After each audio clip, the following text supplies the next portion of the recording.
mengusung Bapak kembali di Pilkada 2024? Ada tanggapan khusus terkait? Menjadi sebuah kehormatan untuk bisa meneruskan apa yang sudah dikerjakan dan meneruskan yang pernah kita kerjakan bersama-sama.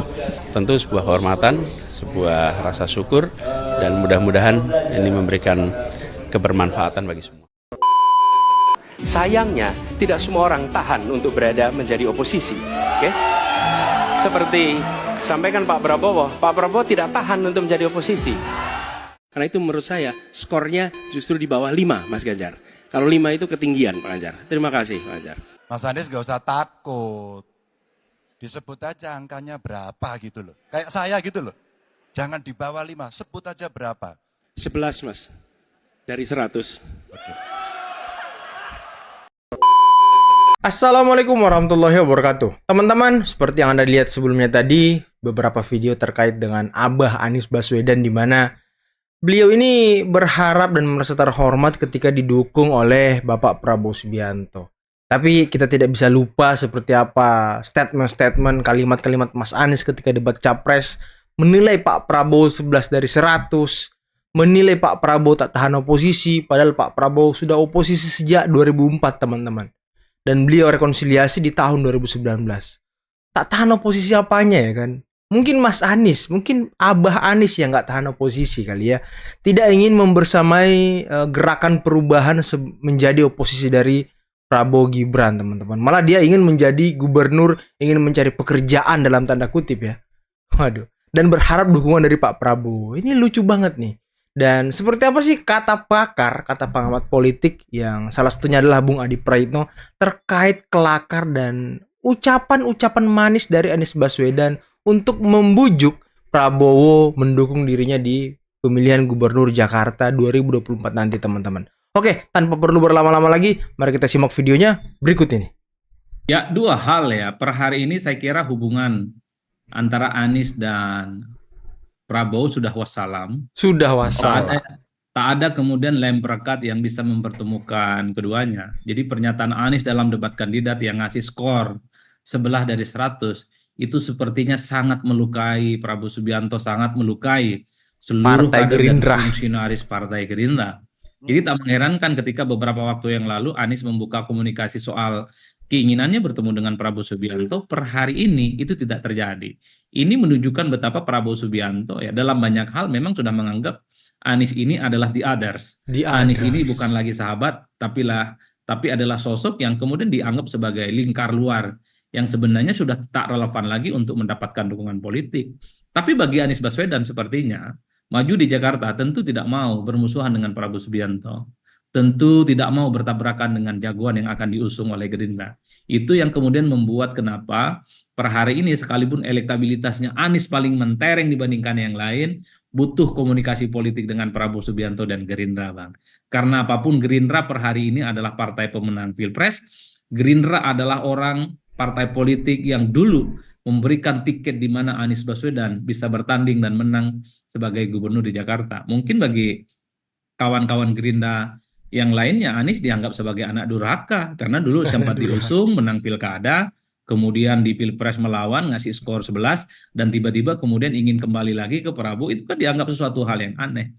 Jadi ini yang saya kira kerumitan-kerumitan yang kemudian bisa kita baca, bagaimana hubungan antara Ahok dengan Prabowo Subianto dan Gerindra. Rumit.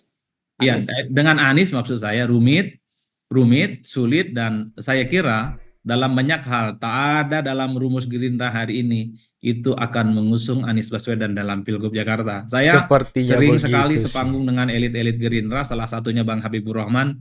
Bang Habib selalu mengatakan per hari ini tak ada rumus mendukung Anies Baswedan. Tak ada per hari rumus. ini tak ada satupun kader Gerindra di Jakarta menyebut Anies Baswedan katanya untuk diusung sebagai salah satu pintu.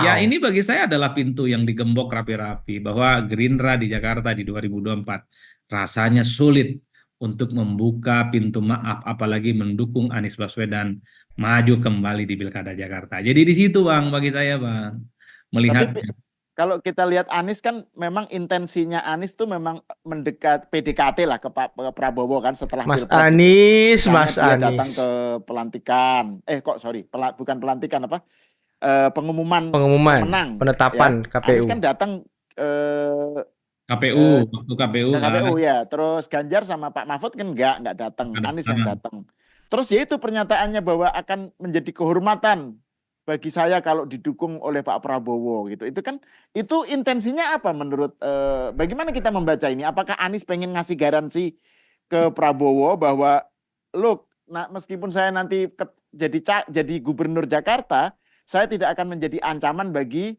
Pak Prabowo kalau Waduh, terjadi pilpres nanti di pilpres kalau itu nggak 2029 mungkin Prabowo sih, nyalon nggak lagi mungkin gitu sih. misalnya. Ya, Kayak ngasih gitu sehingga dia tidak seperti apa ini? Ini gimana membacanya kok? Kan dia sebenarnya cukup mendekati PDIP aja kan kalau memang dia mau sesuai Threshold. dengan perubahan ya. Oposisi. Bagian dari oposisi apa gitu. Kan harusnya udahlah ke PDIP aja PDKT-nya. Kenapa ke PDKT-nya ke Prabowo juga gitu? Anies ini bagi saya sangat politis. Statement-statement politiknya itu sangat bersayap dan sangat quotable. Jadi kalau tidak hati-hati memaknai pernyataan Anies, ini bisa terbang melayang jauh di angkasa. Jadi pernyataan Anies soal merasa terhormat kalau diusung oleh Prabowo Subianto, ini kan bagian dari tindak lanjut keinginan Anies supaya bisa bertemu dan diusung oleh Prabowo Subianto dalam Pilgub Jakarta kali ini, Bang. Jadi statement-statementnya penuh pujian. Tapi kalau melihat orang-orang di sekitar Prabowo Subianto, mereka itu tentu sudah menutup pintu rapi-rapi kok. Daniel Azhar Simanjuntak di medsos, di X dan IG-nya sangat jelas menyindir Anies Baswedan itu. Dulu ngata-ngatain, ngasih skor 11, sekarang minta ketemu dan minta dukungan. Itu politisi macam apa? Itu para pendukung Prabowo loh. Tapi kita tidak pernah tahu bagaimana Prabowo yang sesungguhnya. Satu-satunya yang bisa kita tafsirkan adalah perilaku orang-orang yang selama ini dekat dengan Prabowo. Elit-elit Gerindra seperti Pak Sufmi Dasko, Habibur Rahman, dan yang lain. Kalau membaca statement mereka di media, rasa-rasanya tak ada sedikit pun ketertarikan untuk mengusung Anies Baswedan. Jadi itulah yang saya sebut sudah wassalam ini Anies dengan Gerindra. Wassalam. Menarik itu Bung Adi nyebut soal pernyataan Daniel itu kan dia kan sebelumnya kan Anies pernah bilang bahwa menyindir Pak Prabowo, implisit menyindir Prabowo bahwa termasuk sosok yang tidak sabar, tidak betah dalam oposisi. Gitu Iya. kan? Jadi Anies kan menyebut Prabowo itu sosok yang tidak betah berada di luar, di oposisi, makanya dia jadi menan. Sementara Daniel menyebut Anies yang tadinya capres menjadi cagup gitu, itu orang yang ngebet banget pengen ngebet banget dengan kekuasaan gitu, yang dengan jabatan. Kalau bukan ngebet dengan kekuasaan dan jabatan ya pengen nyari kerja ya kan. Dengan jabatan, itu yang dia berantem sama Adian itu kan. Iya. Saya mengikuti Bang Dhanil dalam perdebatan-perdebatan di X ataupun di media, memang sangat kelihatan emosional. Emosional dalam arti sangat tidak terima kalau kemudian Anies itu menyatakan ingin minta dukungan politik ke Prabowo Subianto. Bahwa Prabowo dan Anies, Gerindra dan Anies itu nggak ada persoalan ya, tapi kalau minta dukungan, rasa-rasanya itu yang saya sebutkan tadi, sulit ya dari Gerindra. Karena orang-orang di sekitar Prabowo Subianto sampai hari ini sekalipun sepertinya akan mengingat persis angka sebelah dari 100 itu adalah luka yang sepertinya agak sulit untuk dicarikan obatnya. Jadi pernyataan-pernyataan Anies yang merasa tersanjung, kemudian diusung Prabowo, ingin bertemu dengan Prabowo dan seterusnya, itu tidak mempan sebagai obat untuk menghilangkan luka itu, Bang. Jadi saya melihat, tapi inilah politik. Anies ini keren sebenarnya. Sekalipun jelas ada penolakan kanan kiri dari kubu Gerindra, Anies berusaha terus dengan statement-statementnya yang manis dan cukup indah itu, Bung. Siapa tahu setetes untayan kata ini secara perlahan dia bisa melubangi bekunya batu yang secara perlahan bisa membukakan pintu maaf. Luar biasa ini. Tapi analoginya ini kayak analogi di pesantren ini Ibnu Hajar. Iya. Analogi di pesantren. Tapi bagi saya, Bang, saya masih cukup meyakini ya kalau membaca statement-statement orang-orang Gerindra ya. Kayaknya memang sama Anies tuh sudah nggak ada ampun sama ini orang, sepertinya kan? Begitu. Bahasanya kalau disimplifikasikan, termasuk misalnya soal tak ada jaminan. Anies ini tidak akan menjadi macan yang kemudian akan menerkam siapa yang membesarkannya. Karena kan Anies yang dulu merasa didukung oleh Gerindra, saat itu cuma dengan PKS menang Pilgub, jadi tokoh nasional, kemudian dikenal oleh publik, jadi salah satu kontestan yang diperhitungkan dalam Pilpres, ini kan tentu dalam banyak hal menjadi catatan penting.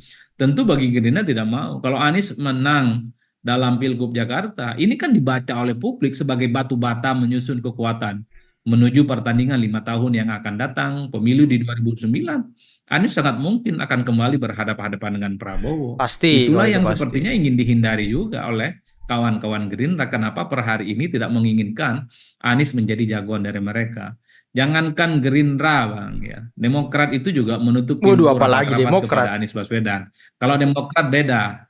Ini tentu karena merasa ditinggalkan waktu Pilpres. Lagi kangen-kangennya, lagi cinta-cintanya, tiba-tiba ditinggalkan.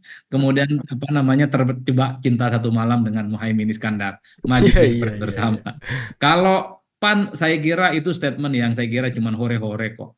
Soal ingin bergabung dengan Anies tapi syaratnya Sita Anjani. Saya kira itu statement yang tidak cukup serius. Karena apapun per hari ini PAN sekalipun bergabung dengan Anies, itu tak ada gunanya dan tak ada faedah elektoralnya. Jadi Kim per hari ini bagi saya nggak ada pintu buat Anies Baswedan. Wassalam. Anies Baswedan dan Kim, Gerindra dan Prabowo wassalam. Kata Bung Adi Praetno teman-teman. Tapi ya masuk akal sih. Dari elit-elit Gerindra semuanya kompak. Apalagi waktu siapa yang ditanya waktu itu ya. Ada nggak omongan untuk mengusung Anies? Terus dibilang Anies siapa ya? Waduh. Itu udah statement yang sangat jelas. Yang tak perlu kita terjemahkan lagi. Tapi sudah telanjang begitu dalam tanda kutip teman-temannya. Kalimatnya itu sudah telanjang bulat. Tak perlu ditafsirkan. Dan itu sudah jelas arah dan tujuannya kemana. Anies tak mungkin didukung oleh Gerindra teman-teman. Bahkan tadi kata Bung Adi, tak ada statement dari Gerindra DKI Jakarta untuk mengusung ataupun memasukkan nama Anies dalam bursa calon gubernur daerah istimewa Jakarta teman-teman. Aduh. Tapi ya namanya politik, kita lihat aja nanti perjalanannya seperti apa ya. Tapi kalau saya pribadi sih Mas Anies. Pak Anies berharap dapat dukungan dari Pak Prabowo untuk maju Pilgub DKI Jakarta. Waduh. Enggak. Karena ini adalah sebuah proses di mana partai-partai politik pada saat ini sedang mempertimbangkan, menakar, dan kami yang pada saat ini mendapatkan amanat dari PKB tentu akan berkomunikasi, berdiskusi dengan pimpinan-pimpinan partai lain, termasuk nantinya dengan Pak Prabowo. Gitu. Waduh. Wah, Pak Anies sanggup kali ya, Sanggup. masih mampu ngomong ingin berkomunikasi dengan Pak Prabowo. Setelah Pak Anies sekian banyaknya kemarin di Pilpres menyudut-nyudutkan, menghina 11 dari 100 dan sepertinya ngejek-ngejek Pak Prabowo. Sekarang sepertinya gerak-geriknya Pak Anies ini minta dukungan di Pilgub DKI Jakarta lagi seperti tahun 2017 yang lalu. Oh, tidak bisa. Enggak. Kami tidak setuju. Grassroots ataupun akar rumput pendukung Prabowo Gibran tidak setuju. Memang benar Pak Anies ya, sekarang partai-partai politik sedang menakar, mempertimbangkan siapa calon-calon yang akan maju di Pilgub DKI Jakarta nanti. Ya, tapi khusus Partai Gerindra dan Partai PAN itu sudah merekomendasikan Kang Ridwan Kamil untuk maju di Pilgub DKI Jakarta dan kami siap mendukung untuk memenangkannya. Ya, Kang Ridwan Kamil itu nggak main-main loh, karir dari Wali Kota Bandung, Gubernur Jawa Barat, terus modern, visioner, dicintai anak-anak muda apalagi. Mantap. Kan. Terus juga pintar, smart, waduh luar biasa, top punya. Ya, jadi Pak Anies saya minta jangan pede kali. Jangan pede. Lagian Pak Anies, emang anak-anak abah pendukung Pak Anies kemarin yang militan sekali itu setuju dengan Pak Anies ketemu dengan Pak Prabowo, minta dukungan Pak Prabowo, emang setuju? Jangan. Dulu. Nah, Jangan. nggak setuju, nggak mau milih Pak Anies lagi, bingung. Bener. Coba anak-anak abah komen dong, setuju nggak? Dan anak-anak jenderal juga, anak-anak jenderal Prabowo setuju nggak? Coba tulis di kolom komentar. Terima kasih. Bener. Nanti nasib Anda Pak Anies ya, Mas Anies ya, kayak Prabowo di tahun 2019. Dianggap pengkhianat, ditinggalkan kelompok-kelompok kanan. Itu yang Anda harus ingat Mas Anies ya. Jangan ujuk-ujuk pengen ketemu Prabowo, pengen didukung Prabowo. Jangan. Karena kelompok kanan yang mendukung Anda ini bukan agak militan, tapi sangat militan Pak Anies. Sangat militan. Dan mereka tidak segan-segan meninggalkan Mas Anies dan mengatakan bahwa Mas Anies pengkhianat. Seperti Refli Harun, seperti Amin Rais, seperti siapa lagi, dan kawan-kawannya lah. Mereka itulah yang selalu memframing buruk seseorang kalau seseorang itu tidak sesuai dengan keinginannya. Itu bahaya. Orang-orang seperti mereka ini berbahaya, Mas Anies. Kalau saja Mas Anies tidak ikut dengan kemauan mereka, ya udah, Mas Anies dicap buruk, dicap pengkhianat, dicap apalah pokoknya. Itulah kebiasaan mereka, Mas Anies. Jadi hati-hati berteman dan dekat dengan mereka ini ya. Aduh, oke teman-teman, mungkin cukup sekian dulu video kali ini. Jangan lupa like, subscribe, dan share videonya. Akhir kata, bila taufiq wal hidayah, wassalamualaikum warahmatullahi wabarakatuh. Bye bye.